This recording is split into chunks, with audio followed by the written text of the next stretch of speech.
Stéphane Mala est mathématicien, professeur au Collège de France. Avec lui, on va parler de l'intelligence artificielle, de cet apprentissage par réseau de neurones artificiels. C'est passionnant et c'est tout de suite dans le grand angle.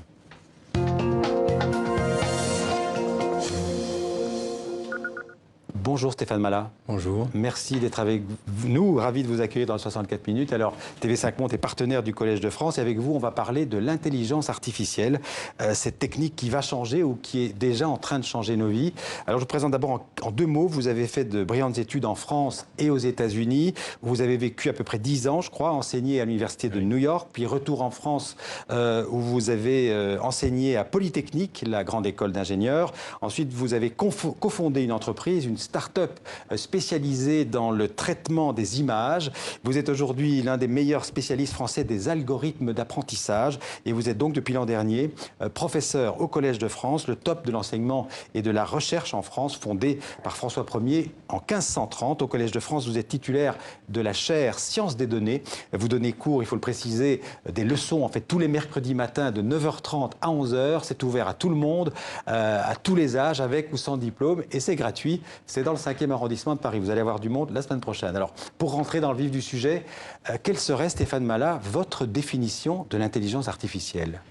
L'intelligence artificielle, ça a été défini comme la capacité de reproduire l'intelligence humaine avec des machines. Alors, l'intelligence humaine, ça veut dire quoi? Ça peut être la vision, ça peut être l'audition, notre capacité à comprendre le langage, à attraper des objets, à s'adapter, à raisonner. Donc c'est l'ensemble de toutes ces capacités. On peut dire que l'intelligence artificielle, c'est une masse de données de plus en plus phénoménale, calculée de plus en plus vite, et beaucoup plus vite en tout cas que l'intelligence humaine. Disons que l'intelligence artificielle, en tout cas son renouveau, maintenant effectivement utilise ces masses de données considérables. On appelle le big data. Le big data. Ce n'était pas le cas dans les années 70-90 où on voyait l'intelligence artificielle comme la capacité de faire de la logique. Maintenant, on s'est rendu compte qu'au cœur de l'intelligence artificielle, il y a d'abord l'apprentissage à partir de données. Et c'est cette capacité à prendre ces données et extraire l'information importante qui génère ce qu'on appelle maintenant l'intelligence artificielle. Alors justement, cette année, votre cours au Collège de France s'intitule, si je ne me trompe pas, l'apprentissage par réseau de neurones profonds. Ce qui veut dire que l'intelligence artificielle reproduirait d'une certaine manière les neurones de notre cerveau ? Alors ça a été une certaine surprise, effectivement, de voir qu'en utilisant des structures qui sont des simplifications considérables de ce qu'on peut appeler un neurone biologique, donc c'est ce qu'on appelle des neurones artificiels, on a été capable de développer des algorithmes qui ont des capacités d'apprentissage tout à fait remarquables. Et donc les neurones de notre cerveau sont beaucoup plus complexes que les neurones artificiels ? Ils sont beaucoup plus compliqués et c'est pour ça que ça a été une surprise. Oui. Et l'organisation de ces neurones artificiels avec les algorithmes tels qu'ils sont implémentés dans les ordinateurs a cependant permis d'obtenir des capacités de prédiction dans des problèmes très divers, comme je disais, allant de la vision à l'audition, au langage, etc. Pourquoi est-ce qu'on parle tant de l'intelligence artificielle aujourd'hui? Pourquoi il y a eu cette véritable explosion de l'intelligence artificielle ces dernières années? Je pense qu'il y a deux raisons. Il y a une raison technologique, vous l'avez mentionné, l'accumulation de masses de données, que ce soit Internet, les téléphones, etc. Il y a eu l'augmentation prodigieuse de la vitesse des ordinateurs, mais il y a eu aussi un regard différent sur l'intelligence artificielle. Je parlais de cette intelligence plutôt logique, plutôt symbolique, qui avait été développée, qui finalement a abouti à un mur. Et c'est au moment où on a commencé à réaliser qu'il fallait apprendre à partir de beaucoup de données, donc de mettre des éléments statistiques à l'intérieur, qu'il y a eu ce renouveau de l'intelligence artificielle à partir de ce qu'on appelle l'apprentissage statistique. Oui, j'allais dire, parce que à partir de quel moment est-ce qu'on passe d'un ordinateur supercalculateur à une intelligence artificielle? Qu'est-ce qui fait la différence entre les deux? Un algorithme d'intelligence artificielle reste un algorithme. Ça veut dire qu'on va établir une séquence d'instructions qui vont être programmées sur l'ordinateur, mais la spécificité de ces algorithmes, c'est qu'ils ont beaucoup de paramètres. Et ces paramètres, ils sont fixés par des exemples. Un peu comme un enfant qui va apprendre, on donne des exemples à l'algorithme et c'est à partir de ces exemples qu'il optimise ses paramètres et qu'il se configure. Une fois que l'algorithme est configuré, alors il est capable de donner des réponses sur des données qu'il ne connaît pas à l'avance. Alors, vous avez prononcé plusieurs fois le mot algorithme.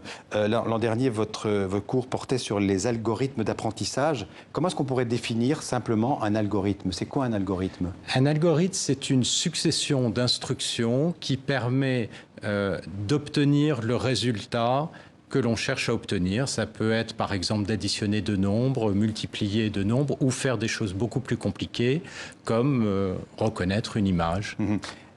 C'est un domaine où vous êtes très spécialisé. Alors, on parle de l'apprentissage profond aujourd'hui. Ça veut dire que c'est le deep learning en anglais. Ce qui veut dire que les ordinateurs apprennent, deviennent plus performants en moulinant ces données numériques? Oui, l'apprentissage profond, c'est une architecture particulière, une classe particulière d'algorithmes, mais de façon générale, tout ce domaine consiste effectivement à prendre des données et à partir de ces données, apprendre les structures qui permettent de comprendre la nature d'un phénomène. Pourquoi est-ce qu'on est capable d'apprendre à partir des données? C'est qu'au fond, le phénomène a une forme de régularité et donc on est capable de généraliser. Mais quand vous dites on est capable, c'est l'ordinateur qui est capable. L'ordinateur devient capable? L'ordinateur devient capable, tout comme on est capable de le faire. Mais je vais vous prendre un exemple tout simple. Imaginez que vous vouliez connaître la température de cette pièce à chaque instant. Vous n'avez pas besoin de le mesurer à chaque instant. Si vous mesurez la température toutes les heures, donc vous avez quelques exemples, vous serez capable de connaître assez précisément la température, disons, à 3h30, en faisant la moyenne entre la température à 3h et à 4h. Pourquoi? Parce que la température évolue très régulièrement. Eh bien, c'est le même principe. Ce qu'on essaye de faire, c'est de comprendre les sources de régularité dans un phénomène. Et à partir de quelques exemples, eh bien, vous êtes capable d'interpoler, de trouver la réponse à une question, alors que vous n'étiez, c'est un exemple que vous n'aviez jamais vu. Ouais. Vous dites quelque part que l'intelligence artificielle est géométrique plutôt que logique. Expliquez-nous. Elle est géométrique parce que comment est-ce qu'on fait pour être capable de prédire une réponse à une question à partir d'exemples qu'on a déjà vus? Eh bien, on établit des similarités entre ces exemples. Oui. On établit des distances, un peu comme la distance dans un espace géométrique. Et comprendre ces analogies, ces similarités, permet de trouver la réponse dans un cas où on ne la connaît pas, en le mettant en relation avec un cas où on connaît la réponse. Et donc, c'est plus de l'analogie, de l'ordre de l'analogie, que de l'ordre de la logique. Et ça, c'est le mathématicien que vous êtes qui dit ça.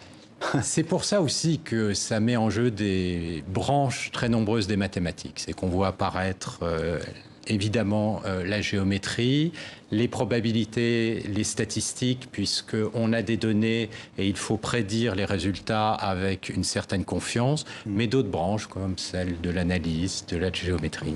Alors vous parlez, enfin c'est fantastique quand on rentre dans ce monde, vous parlez des mystères, des réseaux de neurones. Qu'est-ce que le mathématicien ne comprend pas, si je peux poser la question comme ça, ne comprend pas dans ces algorithmes d'apprentissage? Ce qu'on comprend très mal, c'est pourquoi ils sont capables de généraliser aussi bien. Le fait qu'ils soient capables de généraliser à partir des exemples, ça veut dire que, d'une certaine manière, ils ont découvert des structures du problème. Alors, les problèmes dont on parle sont extraordinairement compliqués. Ça peut être le langage, ça peut être, on parlait des images, des sons, mais ça peut être aussi calculer l'énergie d'une molécule en chimie quantique. Et donc, on ne comprend pas la nature de ces régularités qui sont découvertes. Donc la machine, j'allais dire, comprend plus vite qu'on ne l'aurait cru. La machine, lorsqu'on la structure bien, comprend effectivement actuellement des notions que l'on a du mal à encapsuler d'un point de vue mathématique. Ça ne veut pas dire qu'on ne comprend pas les algorithmes, attention. On comprend parfaitement les algorithmes, comment ils fonctionnent, donc il n'y a pas d'angoisse d'avoir un Frankenstein. J'allais dire, est-ce que ça vous inquiète? Non, ça ne m'inquiète pas, parce que les algorithmes sont d'une certaine façon maîtrisés, mais leur capacité de généralisation, effectivement, est tout à fait surprenante actuellement. Alors, il y a plein de questions, mais par exemple, les applications, il y a évidemment plein d'applications, vous en avez cité quelques-unes tout à l'heure, elles sont de plus en plus nombreuses. Quelles seraient pour vous les applications, je dirais, les plus remarquables ou les plus importantes? Je pense qu'il y a d'abord la médecine, la capacité d'aide au diagnostic, la capacité de faire de la médecine personnalisée à partir d'examens, mais aussi de votre génome et donc de s'adapter, que ce soit pour la cancérologie ou toutes sortes de maladies. Il y a aussi le transport, évidemment. Vous avez la voiture autonome qui est en train d'arriver, qui va bouleverser l'organisation des villes, qui va bouleverser notre vie quotidienne. Il y a bien d'autres domaines. La robotique, les services qui sont offerts à la personne. L'intelligence artificielle, elle a besoin de régulation. Le politique a un rôle à jouer. Je pense que c'est tout à fait fondamental. On va le voir notamment dans l'interface avec le travail. Certains types de travaux vont certainement disparaître. Il va falloir voir comment établir cette collaboration. Il y a aussi l'accès aux données privées. De toute évidence, il faut réguler. C'est quelque chose que l'Europe fait et c'est quelque chose qui est très bien. D'une façon générale, quand vous avez des technologies aussi puissantes que celle-là, il est indispensable de réguler leur utilisation. Alors, je disais tout à l'heure que vous aviez créé une start-up spécialisée dans le traitement des images. Je voudrais encore vous parler de ce qu'on appelle les deepfakes, c'est-à-dire cette manipulation en fait de fausses images générées par des algorithmes de deep learning justement qui permettent de faire dire à quelqu'un quelque chose qu'il n'a pas dit, mais sur son visage. C'est absolument affolant, non ? Oui, on est maintenant capable de générer des images extraordinairement complexes, des vidéos, mais voire même de l'art. Alors, ce sera à chacun de définir si c'est une forme ou pas de créativité. Mais effectivement, avec l'analyse vient la capacité de générer des nouvelles données. Et là, on a tout un champ qui explose. Généralement, globalement, en quelques secondes, vous êtes l'intelligence artificielle, vous êtes optimiste ? Oui. D'abord parce qu'on est en train d'ouvrir des champs de connaissances qui sont passionnants et c'est quand même quelque chose, je pense, de très important. D'un autre côté, je pense qu'il ne faut pas faire d'angélisme. Je le mentionnais, ce sont des technologies très puissantes qui doivent être régulées et donc c'est à la société de s'adapter. Mais on l'a vu dans le passé, au moment de la révolution industrielle, qu'il y avait systématiquement des adaptations, donc je suis optimiste de ce point de vue. Merci beaucoup Stéphane Mallat. Et merci. Pour tous ceux que ça intéresse, je rappelle votre cours au Collège de France tous les mercredis de 9h30 à 11h. C'est gratuit et ouvert à tout le monde. Merci beaucoup d'être venu dans le